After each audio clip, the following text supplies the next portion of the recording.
أشهد أن لا إله إلا الله.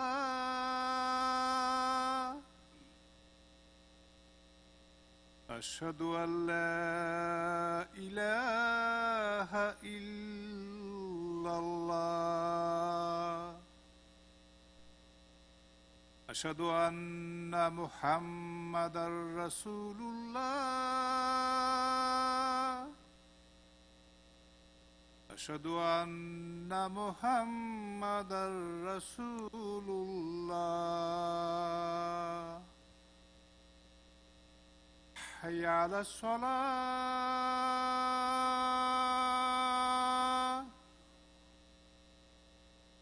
حي على الصلاة.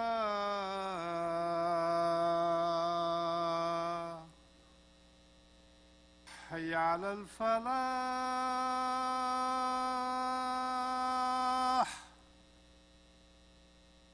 حي على الفلاح.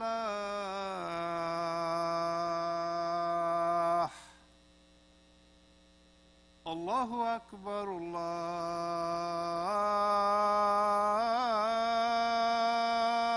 الله أكبر. لا إله إلا الله.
Assalamu alaikum. There's one brother, inshallah, he wants to take Shahada. So.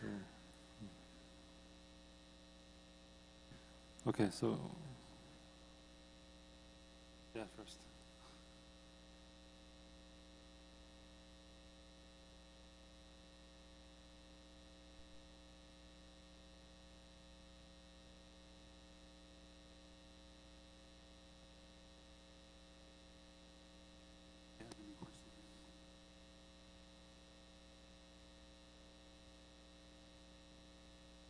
Assalamu alaikum. This is Mike. He's going to take his Shahada.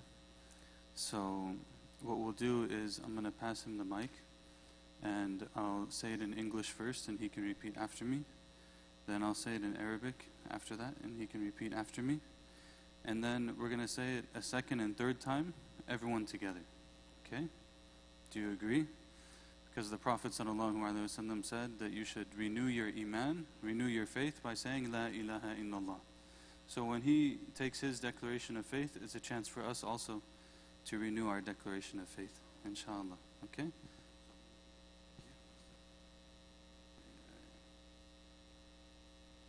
I bear witness that there is no God but one God. And I bear witness that Muhammad is the messenger of God. Ashhadin an la ilaha illa Allah wa ashhadu anna Muhammadan Rasul Allah. Takbir. Takbir. Takbir. Okay, now all of us will do it together. Ashhadu أن لا an la إله ilaha إلا illa الله Allah وأشهد wa ashhadu أن anna محمدا Muhammadan رسول الله Rasulullah. أشهد Ashhadu أن لا an la إله ilaha إلا illa الله Allah وأشهد wa ashhadu أن anna محمدا Muhammadan رسول الله Rasulullah. تكبير تكبير تكبير بارك الله فيكم. Congratulations, Mike. Thank you.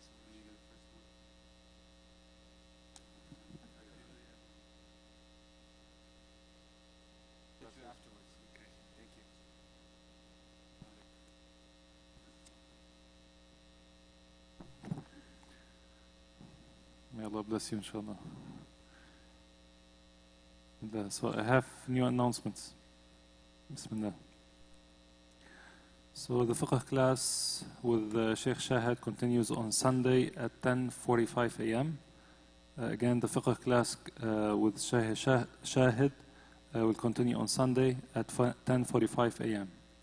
There is no tafsir class this Sunday, but the tafsir will continue next Sunday at 12 noon with Dr. Siddiqui. We will be discussing Surah Al-Kawthar. Nada Heritage Language School will have, which has classes here every Saturday for Arabic and Islamic studies, will be taking registrations next Saturday, September 7, from 9:30 a.m.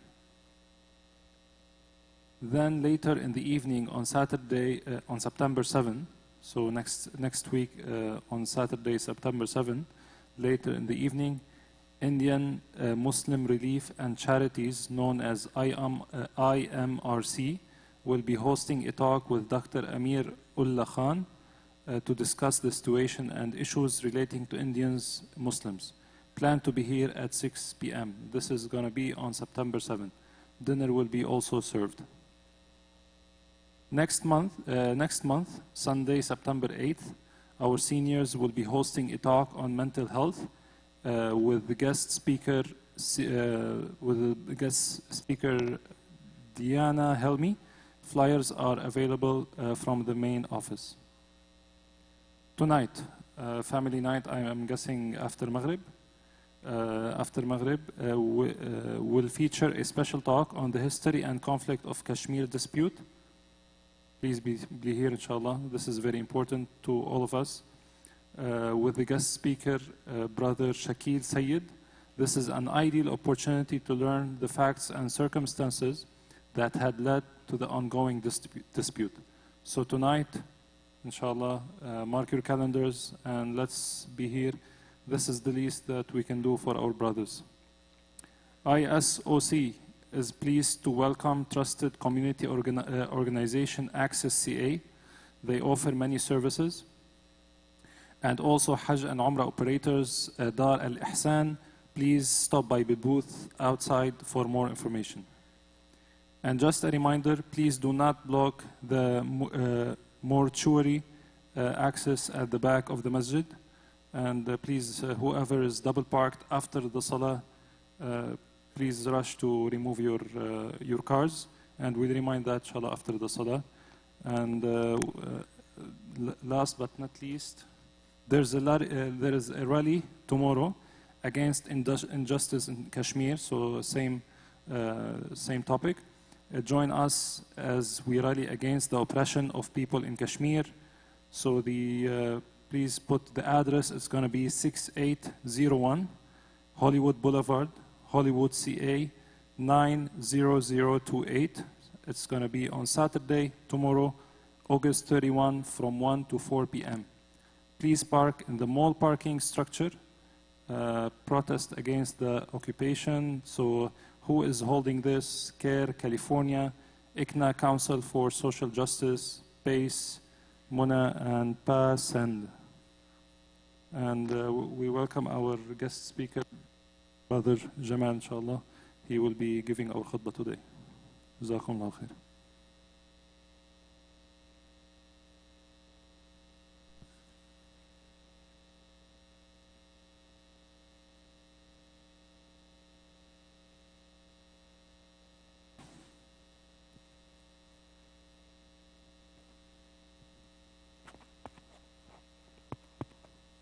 السلام عليكم ورحمة الله وبركاته.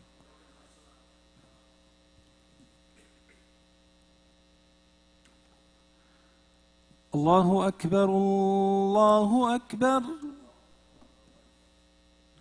الله أكبر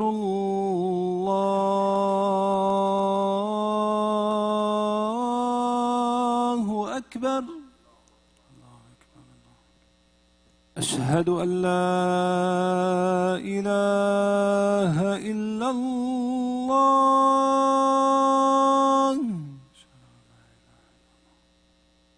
أشهد أن لا إله إلا الله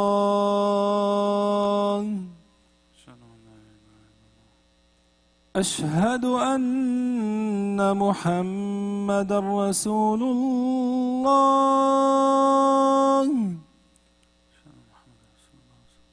أشهد أن محمد رسول الله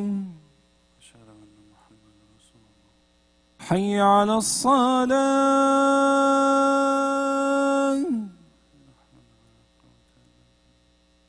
حي على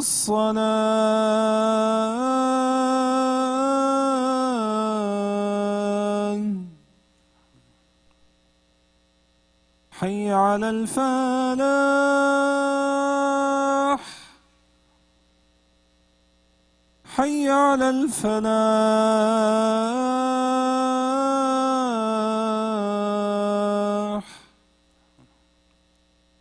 الله أكبر الله أكبر لا إله إلا الله لا إله إلا الله محمد رسول الله اللهم رب هذه الدعوة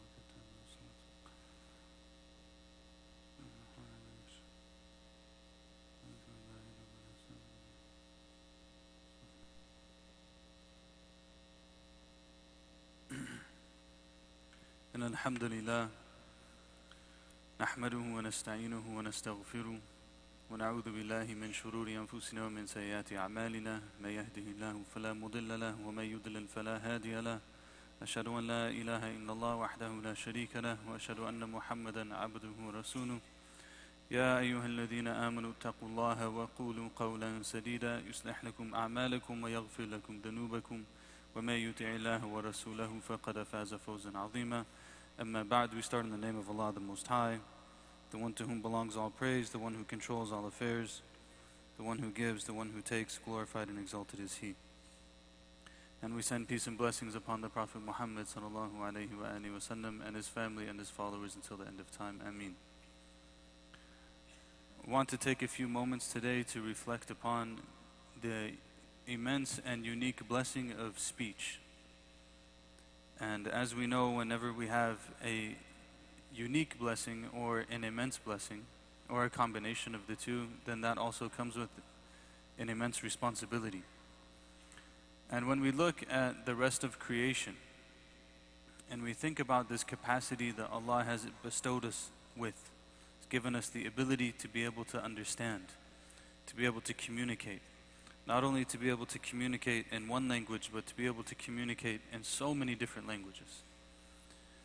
And this really, when we think about it, is part of the foundation of why we're responsible in the first place.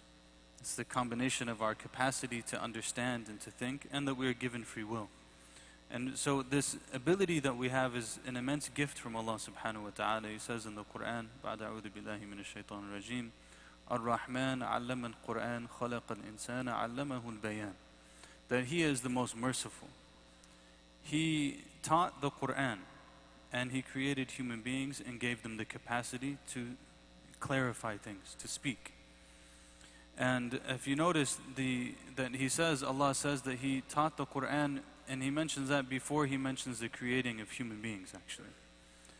Because how is it that the human being really realizes who they are?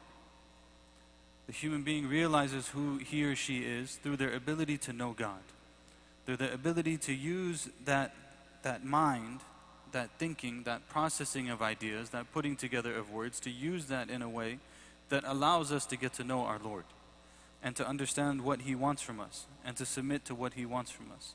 This is also mentioned in Surah Al-Qalam, Noon wal qalami wa ma yasturun, that this is, Allah swears by Noon and the pen and that which it writes, right? The pen and that which it writes, which again indicates the capacity to name things and to understand things. Allah subhanahu wa ta'ala, when He created Adam alayhi salam, He says about that situation, وَعَلَّمَ آدَمَ الْأَسْمَاءَ كُلَّهَا, right? That Allah created Adam and He taught him the names of everything.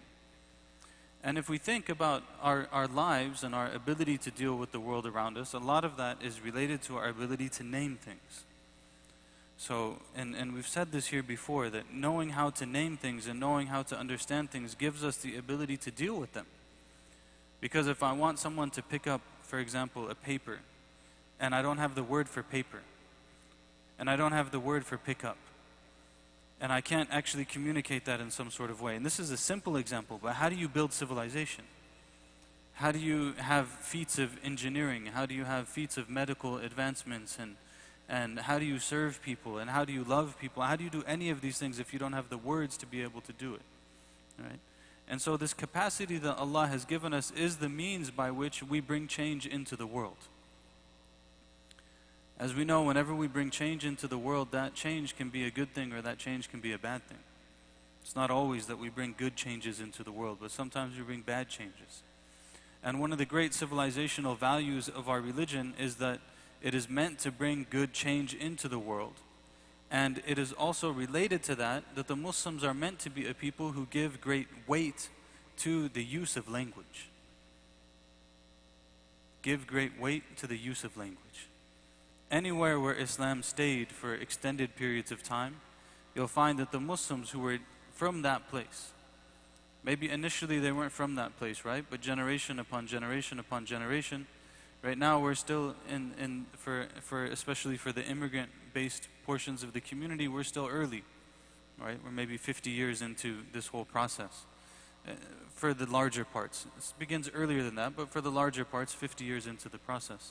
But what's one generation, 2 generations, 3 generations, 4 generations, 5 generations now? People are going to be speaking English. And if they're believers who care for the weight of the word, which you must be if you're a person who's connected to the Quran, connected to the Prophet sallallahu alaihi wasallam, then the person has to care about words. Because the Prophet sallallahu alaihi wasallam, he says, "Utitu jawami an kalim," that I was given speech that's really comprehensive and very concise. He would say a lot, sallallahu alaihi wasallam, with very few words. And that requires a high level of aptitude in the language that one is speaking. So generation upon generation, you find that Muslims who occupied various places around the world, they became masters of the language of the place that they lived in. And it obviously wasn't always Arabic, right? I mean, all of us in the room know that this common stereotype, right? I had an experience at the grocery store a few days ago. I was in line, and my son was with me, and my daughter was with me. And so the lady was admiring our daughter, may Allah preserve her. And she said, "Oh, she's so pretty, you know, what's her name?" She asked my son, "What's her name?"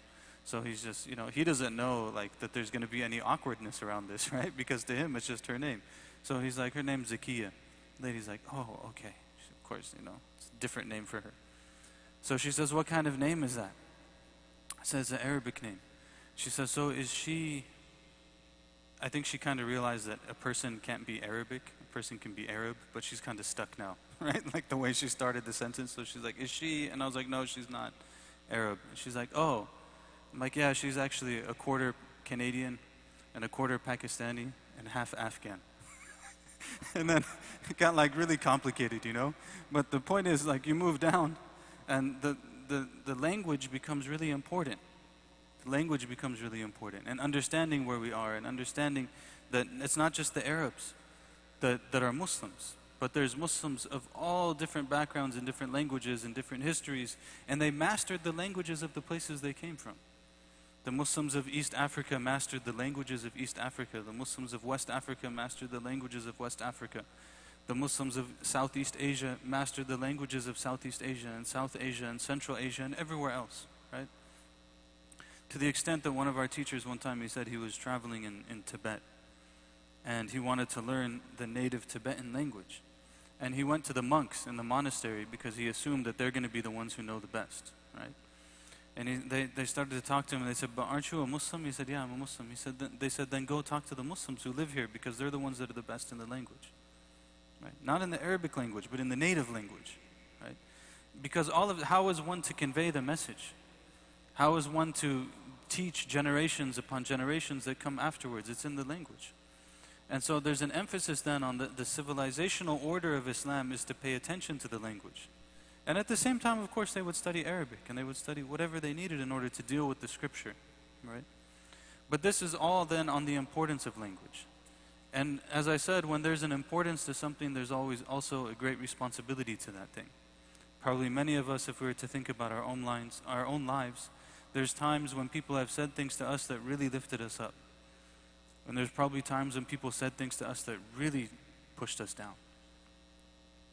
And sometimes a simple word can change even the course of history. It sounds extreme, but it's actually true, right? I mean, the one story that comes to mind that's really simple story but very profound is the story of Imam Abu Hanifa, rahimahullah. Imam Abu Hanifa, the first chronologically of the four great Imams, the one whose school of interpretation of the law spread to so many of the Muslim lands and is, numerically speaking, the largest that's followed in the world up to today, right? Imam Abu Hanifa was not a serious student of knowledge, he was a businessman. His family, he inherited the family business, and he was going in the market, and Imam Sha'bi saw him. Imam Sha'bi was from the great scholars of the Tabi'een, the generation after the companions. And he saw him and he said, "Young man, ila man takhtalif?" Who do you go to? And he said, "What do you mean, who do I go to? I'm going to the marketplace." He said, "No, who do you go to from the people of knowledge?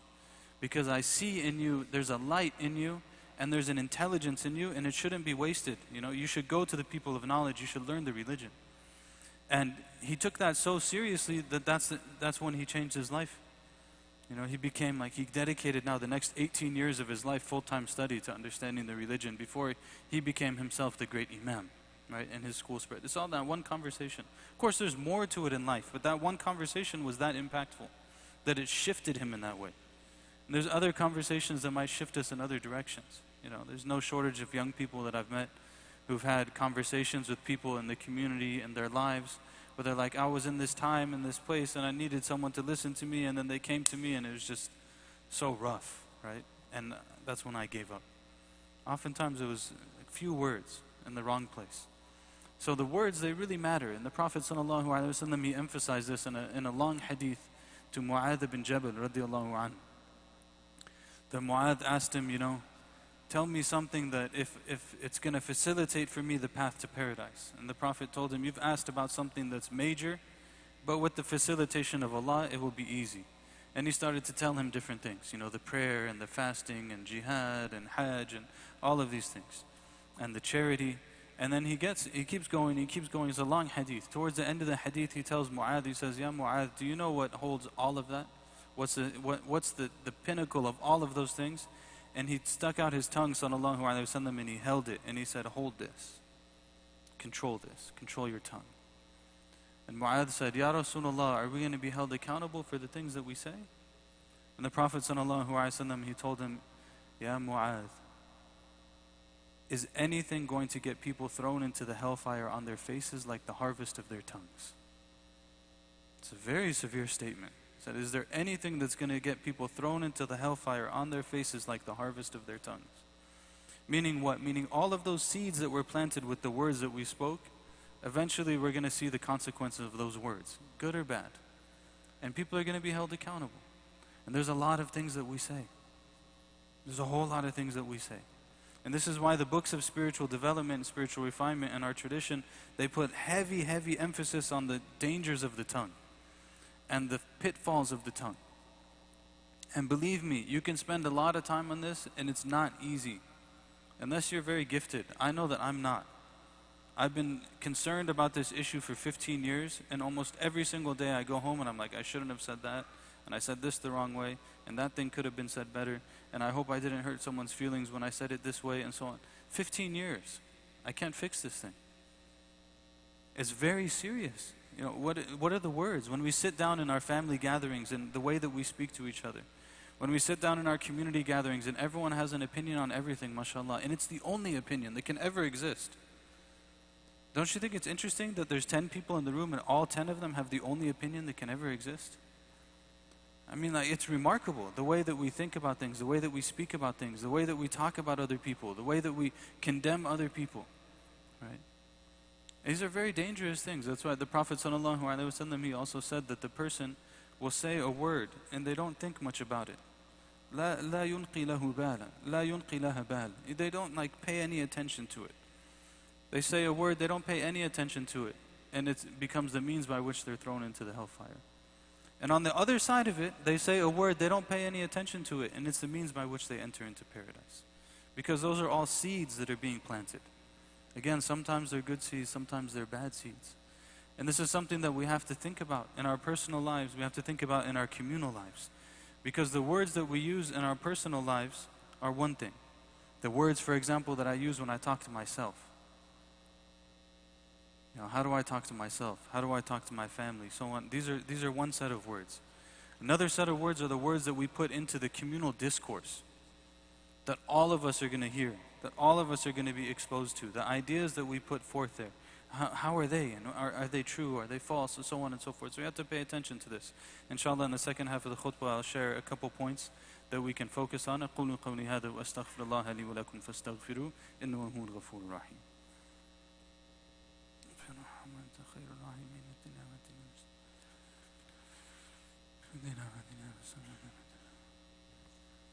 بسم الله الرحمن الرحيم الحمد لله والصلاة والسلام على رسول الله وعلى آله وصحبه ومن والاه اللهم صل وسلم وزد وبارك على سيدنا محمد وعلى آله وصحبه وسلم. Before I continue, I'd like for us to make dua for the dua requests. So we have a number of duas for Shifa. We have Sister Jenna Lynn, Haji Yusuf Mahida, Haji Ismail Mahida, Brother Rafi, Sister Saida Nafu, Sister Rabia Imran, Sister Khadija Ali, Ibrahim, Brother Rafi, Brother Imran Sykes, and Sister Haviva Pute, and Brother Muhammad Sayyid, and Sister Shabnam Khanum. We ask Allah subhanahu wa ta'ala to give them shifa, to cure them of their illness, to make it a means of purification for them, and to give patience to their families. Ameen. And for those who have passed away, we have Sister Sabira Jadwat, and then also we're going to have janaza after the prayer for those who have passed away after the Jummah. And that's for Brother Ahmed Ariana Zia, Sister Wajih Khan, and Sister Fatima Sahyuni. All of them, we're going to have right after the Jummah, inshallah. So please stick around for that. May Allah forgive them and elevate them and give patience to their families. ISOC offers condolences to all the family members, and all the burials are going to be at Westminster Memorial, and you're encouraged to carpool, inshallah. Okay, so those are the announcements.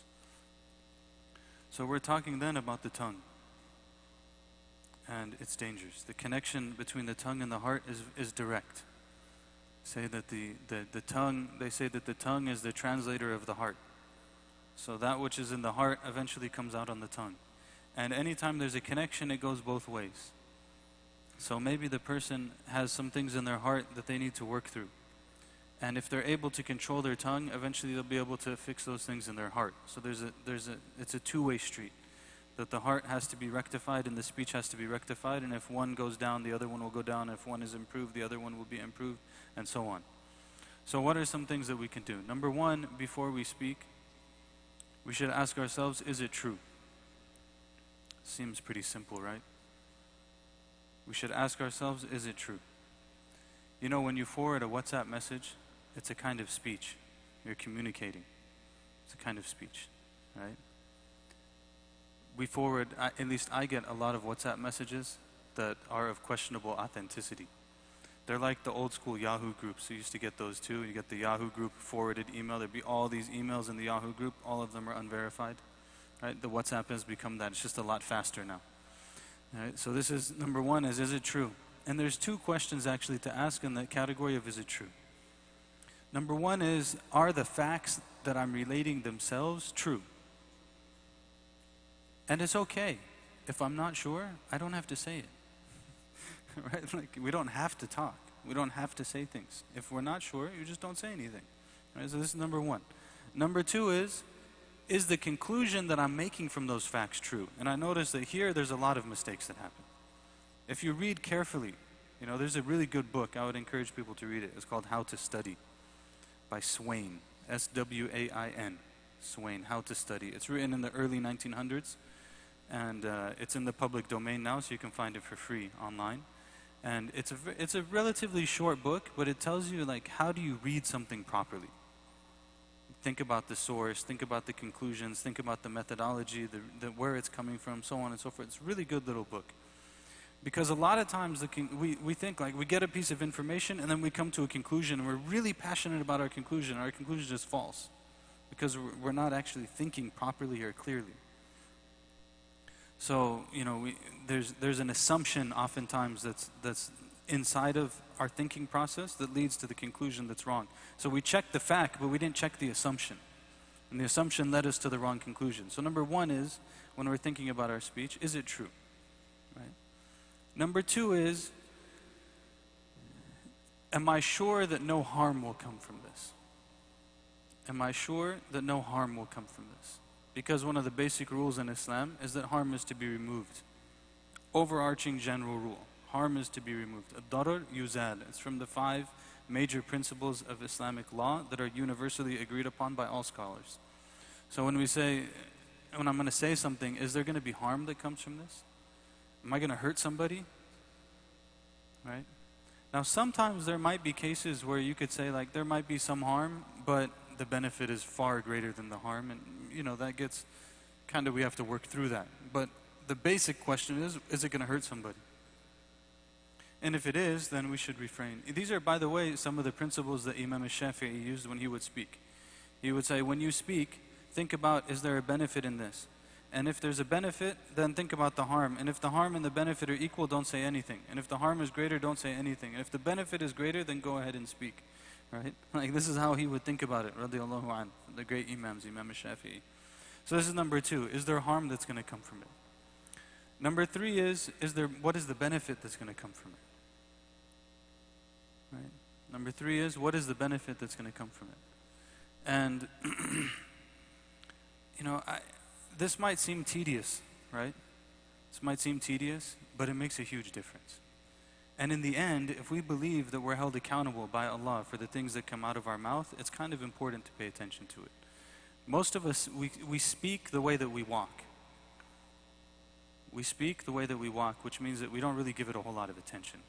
Just whatever comes to mind, it comes out. And that's what it is. I just walk. When I walk, I don't think about it. I go this way and I go that way and whatever. When I speak, I go the same thing. One of the important things to do if we're going to discipline the things that we say is to slow down the way that we speak. If we slow down the way that we speak, it doesn't mean that you have to stay there forever. But it means that sometimes when there's a readjustment that needs to happen, I have to slow down a little bit so I can adjust it. Then once I've adjusted it, the pace will come back, right? But if I have to slow down to think about, okay, why am I saying this? Is it even true? And especially, this is why the Prophet ﷺ discouraged debate. Because what happens when you debate? There's two things universally that happen when people get into a little debate. Number one is their nafs gets involved. Their ego gets involved. So now it's like personal, you want to win, you know, it gets very tricky to control yourself and your intentions. Number two is people generally start stretching what they know. So instead of just focusing on what they know, they start pulling in things that like, I kind of know it, I'm pretty sure, this kind of stuff, and it starts to get messy, right? So the Prophet ﷺ actually discouraged it. Most of the books say that it's disliked, it's makruh to engage in debate, right? This is not like debate to come to some truth. This is general like sitting at the dinner table debate type thing, right? So all of these then are principles that can help us to protect our speech. If we can protect our speech, then we can elevate. You know, we can go from not having bad speech to having good speech to having the best of speech, inshallah. So when we talk about what Imam al-Sha'bi said to Abu Hanifa that changed his life, that's the best of speech. And one of the things we can do also is to engage in dhikr, to read Quran, to praise the Prophet ﷺ, to praise Allah subhanahu wa ta'ala. All of these things are good speech as well. We ask Allah subhanahu wa ta'ala to rectify our condition. O Allah, forgive us of our sins and our shortcomings, accept from us our deeds, enter us into paradise, keep us away from your punishment. Allah, we ask you good in this life and the next. We ask you that you guide us in our affairs and that you allow us to do that which is good. Allahumma ighfir lana dhunubana wa israfana fi amrina wa thabbit aqdamana. Allahumma barik fina wa baynana wa alif bayna qulubina wa sufufina. Allahumma kun ma'ana wa la takun alayna. Unsur ikhwanana al-mustada'afina fi kulli makan. Iftah alayhim ya fattahu ya alim. Allahumma alimna ma anfa'na wa anfa'na bima 'allamtana wa zidna ilman wa 'amalan salihan. Allahumma taqabbal minna wa'fu 'anna wa atina fi dunya hasana wa fil akhirati hasana wa qina adhab an-nar. Wa sallallahu wa sallam ala sayyidina محمد وعلى آله وصحبه وسلم تسليما كثيرا وأقيموا الصلاة.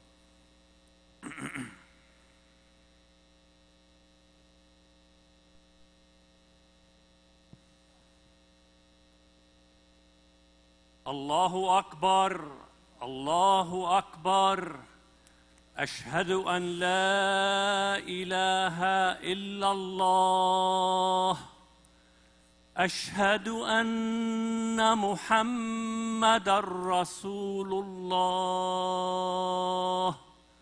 حي على الصلاة حي على الفلاح قد قامت الصلاة قد قامت الصلاة الله أكبر الله أكبر لا إله إلا الله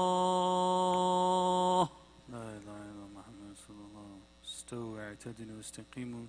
Straighten your lines, fill in the gaps, silence your cell phones, fill in the first rows and those that come after them. استووا واعتدلوا. Reminder that we'll have the janazah right after this, so please stick around for that. استووا واعتدلوا. Allahu Akbar.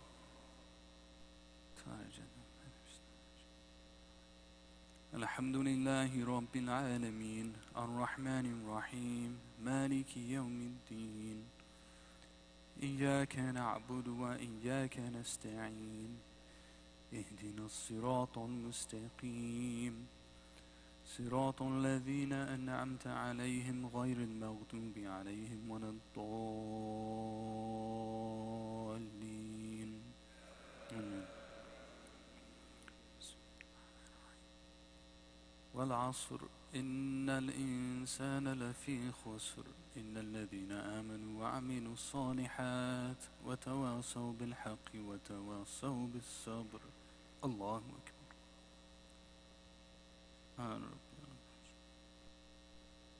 سمع الله لمن حمده. الله أكبر.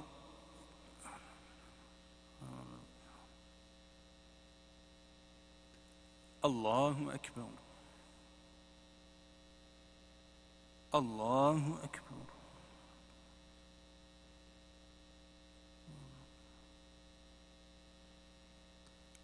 الله أكبر.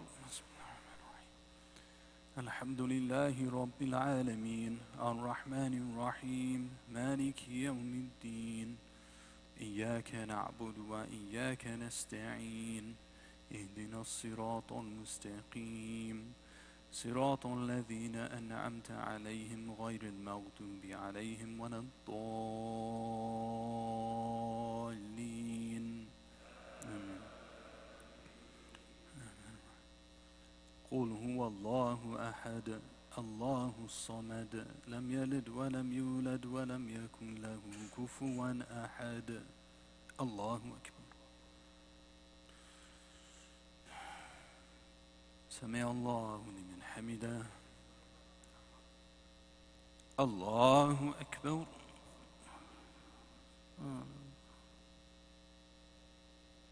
الله أكبر. الله أكبر.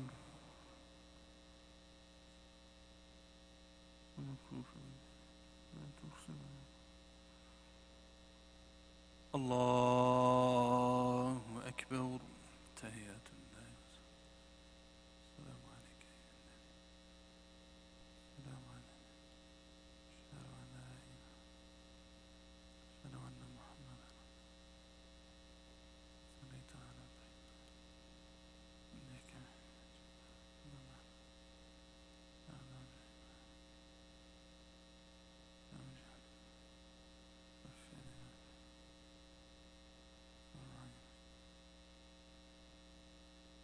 السلام عليكم ورحمة الله. السلام عليكم ورحمة الله. استغفر الله استغفر الله استغفر الله. اللهم أنت السلام اللهم إنا ذكرك وشكرك. Yeah, on behalf of ISOC, we thank Sheikh Jamal Diwan for his beautiful, informative, beneficial khutbah. جزاكم الله خيرا Sheikh Jamal. بارك الله فيكم. A quick reminder, brother and sister, inshallah, if you are double parked, please move your vehicle immediately and return to for Sunnah prayer. Please follow these guidelines every Friday. Thank you very much.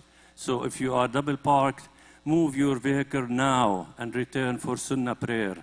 جزاكم الله خيرا. السلام عليكم.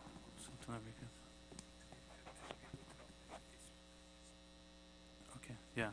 For the families of the deceased, if you can come forward for the prayer. Barakallahu fikum. Brother Ahmed Aryan Azia, Sister Wajih Khan, and Sister Fatima Sahib. You can go in there, yeah. You want to? Oh, you leave them like this? Okay. You can come behind me, yeah. Yeah, for the prayer, yeah. Yeah. So they're gonna, well, let me mute this here.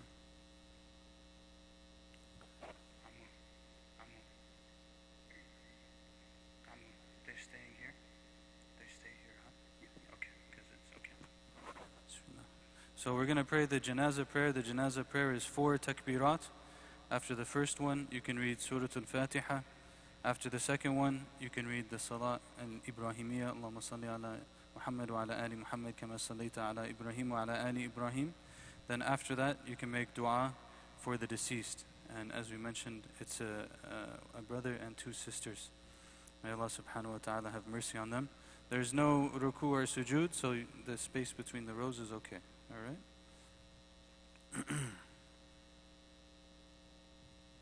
Allahu Akbar.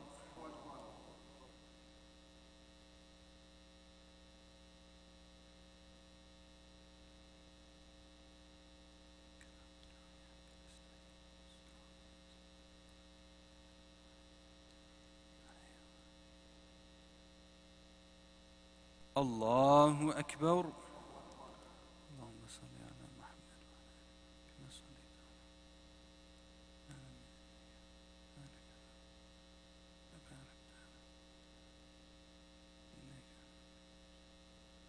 Allahu Akbar. اللهم اغفر لحينا وميتنا وشاهدنا.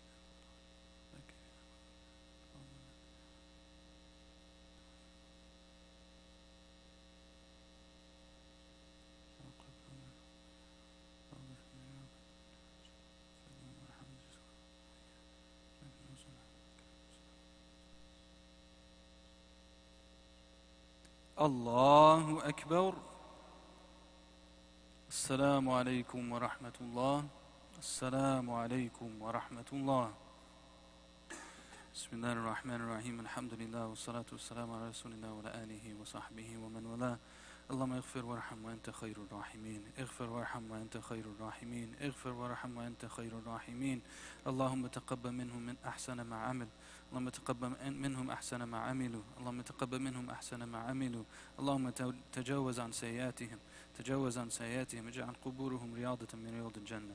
اللهم اجعل قبورهم رياضة من رياض الجنة. اللهم اغفر وارحم وأنت خير الراحمين. اللهم ثبتهم عند السؤال. اللهم ثبتهم عند السؤال. اللهم ثبتهم عند السؤال. اللهم صبر أهاليهم. اللهم صبر أهاليهم. اللهم اغفر وارحم وأنت خير الراحمين. وصلى الله وسلم على سيدنا محمد وعلى آله وصحبه وسلم. والحمد لله رب العالمين. أعظم الله أجركم وأحسن أجركم.